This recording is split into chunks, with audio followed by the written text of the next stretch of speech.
Hello everyone.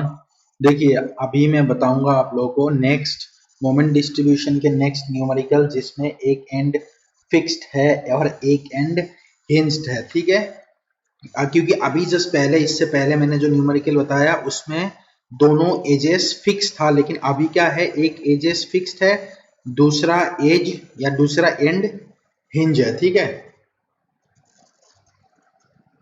तो numerical बना लेते हैं, बीम बना लेते हैं। This is the beam. इसके बाद नेक्स्ट है, इस तरफ फिक्स्ड है, उसके बाद यहाँ पे A B then C point और जो डी पॉइंट है इसमें हिंज है। ठीक है, ये डी पॉइंट में हिंज है। उसके बाद 1.5 मीटर है, इधर 2.5 मीटर है। ठीक है, और मोमेंट ऑफ इनर्शिया की जो वैल्यू है कहीं पे दे के नहीं रखा है, इसका मतलब है मोमेंट ऑफ इनर्शिया की वैल्यू हम लोग 1 एज्यूम करेंगे। ठीक है, इसके बाद नेक्स्ट है 2 मीटर एंड 3 मीटर। तो ये हो गया हम लोग का फाइनल बीम क्वेश्चन है। ठीक है, bye moment distribution, bye moment distribution method. ठीक है, मोमेंट डिस्ट्रीब्यूशन मेथड से करेंगे। तो स्टेप नंबर 1 क्या होगा? स्टेप नंबर 1 एज यूजुअल हम लोग क्या करेंगे, find out, we will find out the fixed end moment. Step number 1 में हम लोग फाइंड आउट करेंगे फिक्स्ड एंड मोमेंट। ठीक है, fixed end moment find out करेंगे, that is moment fix from A to B is equal to minus of W A B square by L square. तो इससे मेरे पास वैल्यू आएगा minus of 28.8 kilo newton meter. Next, moment fix from B to A is equal to minus plus W A square B by L square. इससे value आ रहा है 19.2 kilo newton meter. उसके बाद दूसरे स्पेन के लिए moment fix from B to C is equal to minus of W L square by 12। इससे वैल्यू आएगा minus of 13.33 kilo newton meter. उसके बाद नेक्स्ट है moment fix from C to B is equal to plus 13.33 kilo newton metre.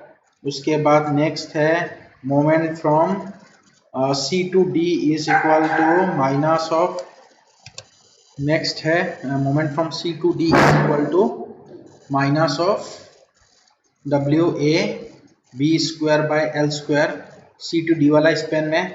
तो इससे value आ रहा है minus of 17.58 kilo newton metre. और moment from D to C का वैल्यू होगा 10.55, जो कि W A square B by L square उससे आ रहा है। तो ये हो गया हम लोग के पास total 6 bending moment, A to B to A B to C to B and C to D and D to C. 6 bending moment, 6 fixed end moment 3 span के लिए। ठीक है, उसके बाद स्टेप नंबर 2 होगा रिलेटिव स्टिफनेस। स्टेप नंबर 2 जो है ये रिलेटिव स्टिफनेस होगा, रिलेटिव स्टिफनेस होगा स्टेप नंबर 2।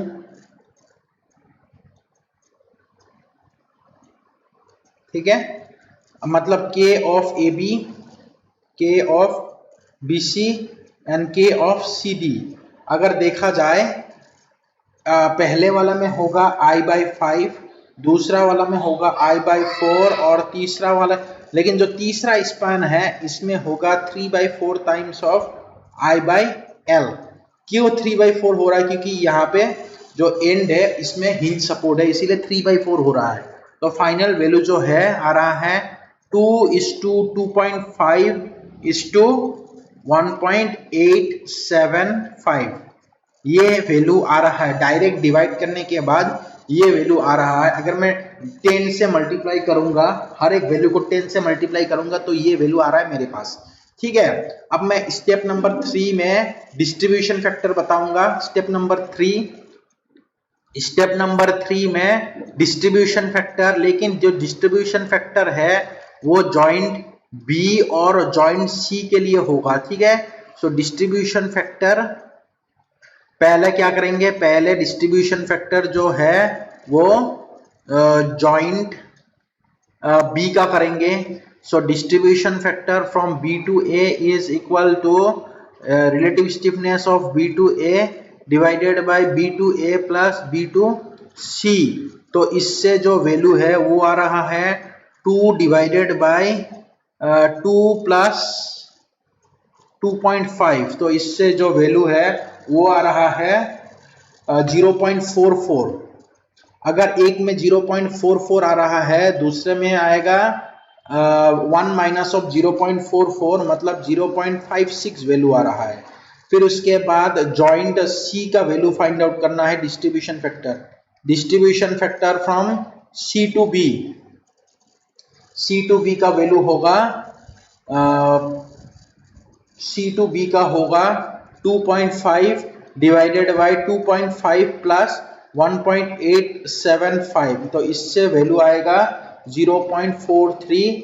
फिर उसके बाद distribution factor from C to D, 1 minus of 0.43 मतलब 0.57 आएगा, ठीक है, क्योंकि दोनों मिला के 1 आना चाहिए, फिर दोनों मिला के 1 आना चाहिए, ठीक है। तो ये हो गया डिस्ट्रीब्यूशन फैक्टर। इसके बाद नेक्स्ट स्टेप है आपका moment distribution table. Step 4 moment distribution table, ठीक है।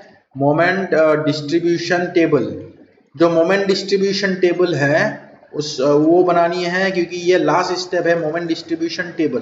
तो आप लोगों को एक चीज याद ध्यान रखना है, क्योंकि यहाँ पे एक एंड हिंज सपोर्ट है, तो इसीलिए मोमेंट डिस्ट्रीब्यूशन टेबल में कुछ डिफरेंट होगा। जो होगा आप लोग देख लेना, यहाँ पे मैं बना रहा हूँ चीजों को अच्छी तरह।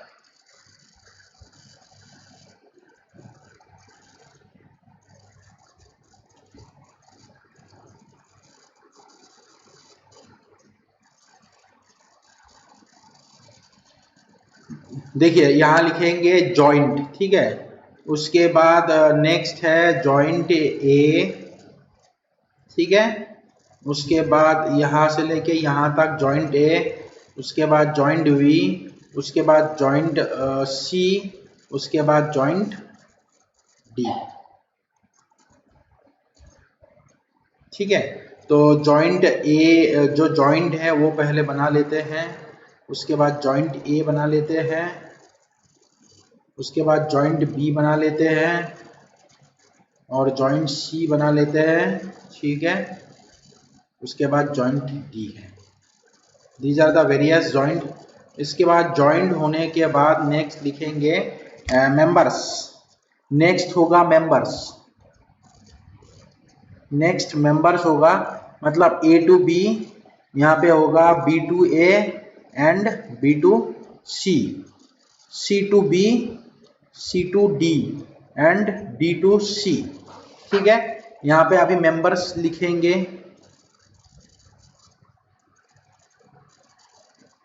ठीक है। मेंबर्स होने के बाद अब मेंबर्स भी हो सका है, अब मैं लिखूंगा next distribution, distribution factor. Distribution factor जो है इसका 0 है, इसका है 0 पॉइंट। नेक्स्ट डिस्ट्रीब्यूशन फैक्टर जो है वो है आपका 0.44, 0.44, 0.56, 0.57 एंड 0.43, ठीक है। और नेक्स्ट लास्ट का डिस्ट्रीब्यूशन फैक्टर 0। ये हो गया डिस्ट्रीब्यूशन फैक्टर। नेक्स्ट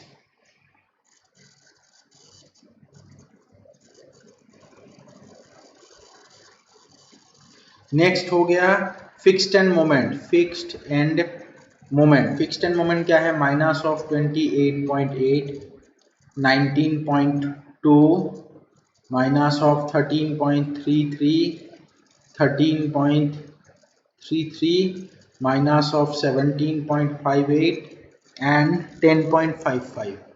अब एक चीज आप लोगों को याद रखना है कि अभी मैं जब बैलेंस करूंगा तो डिस्ट्रीब्यूशन फैक्टर 0 है, इसीलिए मैं एज पर प्रोसीजर 0 लिखूंगा। लेकिन क्योंकि यहाँ पे फिक्स्ड सपोर्ट है, यहाँ पे फिक्स सपोर्ट है, लेकिन यहाँ पे हिंज सपोर्ट है।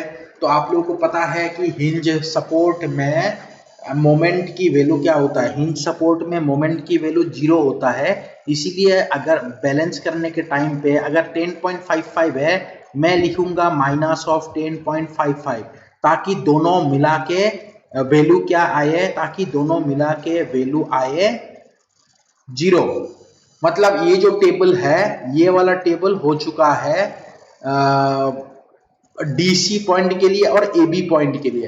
अब मैं बाकी पॉइंट क्या करूंगा, 19.2 प्लस 13.33, तो यहां से वैल्यू आएगा, दोनों मिला के वैल्यू आएगा 19.2 माइनस ऑफ 13.33, इससे वैल्यू आएगा 5.87 प्लस वैल्यू आ रहा है तो मैं माइनस दूंगा, तो इसको 0.44 के साथ मल्टीप्लाई करूंगा तो वैल्यू आएगा 2 माइनस ऑफ 2.58 आएगा, और यहाँ पे 0.56 के साथ मल्टीप्लाई करूंगा तो 3.29 वैल्यू आएगा। सिमिलरली नेक्स्ट में क्या करूंगा, 13.33 माइनस ऑफ 17.58 करूंगा तो वैल्यू आएगा माइनस ऑफ 4.25, माइनस आ रहा है तो मैं प्लस लूंगा, तो उसको मल्टीप्लाई करूंगा 0.57 के साथ तो वैल्यू आएगा 2.42, और यहाँ पे 0.43 के साथ मल्टीप्लाई किया तो 1.83 वैल्यू आ रहा है। So this is the first cycle. First cycle हो चुका है, अब मैं शुरू करूंगा सेकेंड साइकिल। सेकेंड साइकिल में क्या होगा, कैरी ओवर करूंगा,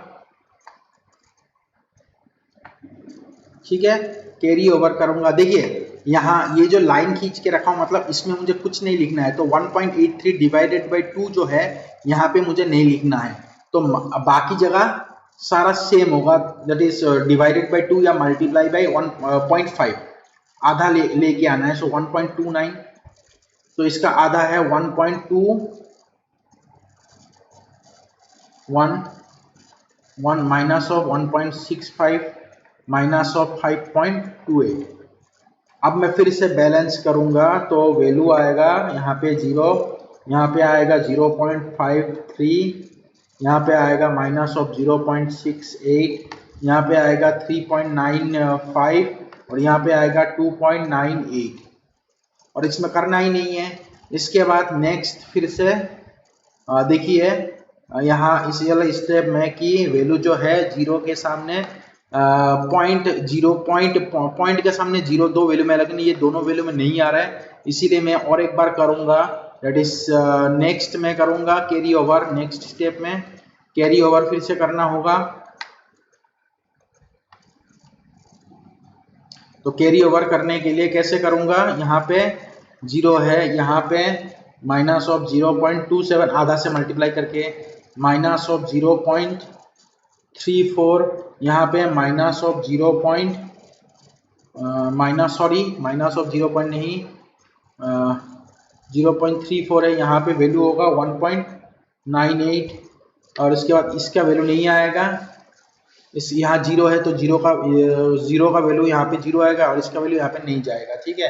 तो बस इतना ही है। इसके बाद नेक्स्ट है बैलेंस फिर से, this is the third cycle, तीसरा साइकिल है। अब क्या होगा, तीसरा साइकिल में 0 होगा, यहाँ पे माइनस ऑफ 0.87 माइनस ऑफ 1.11, उसके बाद 0.19 0.146। तो अगर देखा जाए इस वाले स्टेप में तो वैल्यू जो है ये वाली वैल्यू, जिसके कारण फिर से एक स्टेप मुझे रिपीट करना होगा एक, तो इसीलिए मैं और एक स्टेप रिपीट कर रहा हूँ, दैट इज फोर्थ साइकिल। तो फोर्थ साइकिल में क्या होगा, कैरी ओवर फिर से,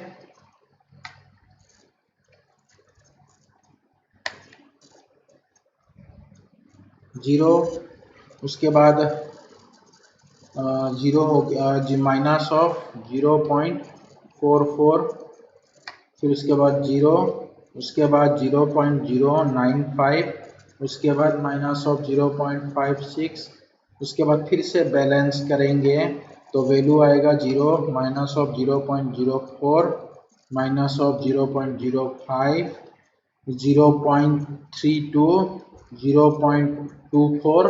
तो ये हो गया बैलेंसिंग। फिर से अब मुझे क्या करना होगा, जब बैलेंसिंग हो ही चुका है नेक्स्ट मुझे लिखना होगा। देखिए अभी पॉइंट के सामने हर एक वैल्यू में 0 है, इसका मतलब मुझे नेक्स्ट फाइंड आउट करना होगा फाइनल मोमेंट्स।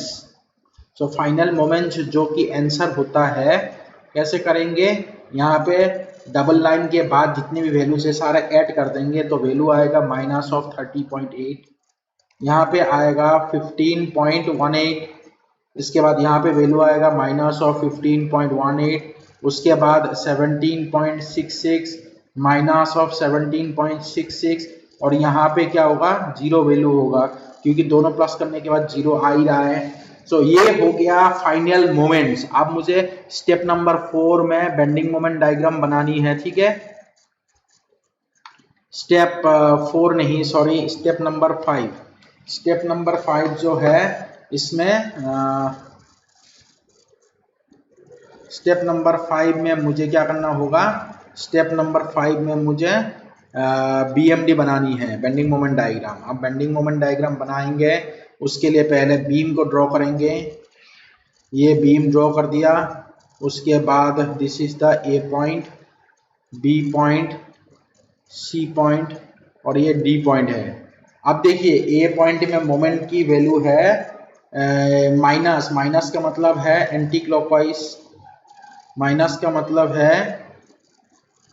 का मतलब है एंटी क्लॉकवाइज, फिर उसके बाद क्लॉकवाइज, उसके बाद एंटी क्लॉकवाइज, उसके बाद फिर से क्लॉकवाइज आ रहा है वैल्यू, एंटी क्लॉकवाइज आ रहा है वैल्यू, और यहाँ पे 0 वैल्यू है। अब मैं क्या करूँगा, वैल्यू वाइज लाइन खींचूंगा। यहाँ पे 30 है, यहाँ पे 15 है,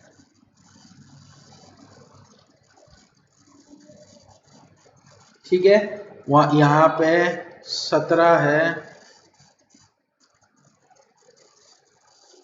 उसके बाद यहाँ पे 0 है।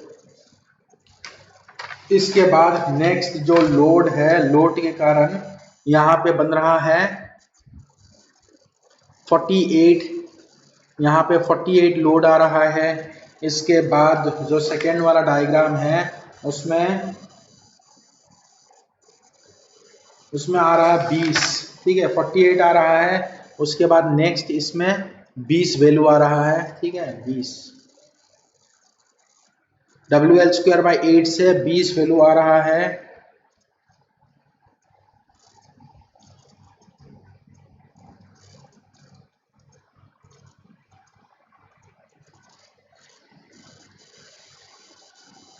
ठीक है, उसके बाद लास्ट वाला जो है इसमें 28 वैल्यू आ रहा है। तो फाइनली जो है उससे 28 वैल्यू आ रहा है। This is 28.125। सो ये माइनस हो गया, ये प्लस हो गया, ये माइनस हो गया, ये प्लस हो गया, ये माइनस हो गया, ये प्लस हो गया। So this is the final bending moment diagram which is required to be drawn।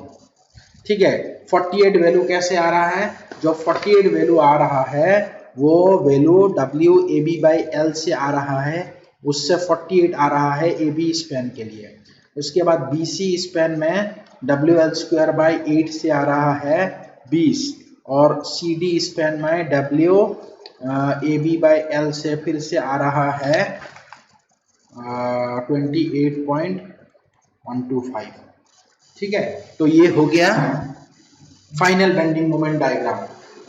ठीक है, तो ये हो गया difference between the question in which both the ends are fixed end in which one end is fixed and one end is hinged.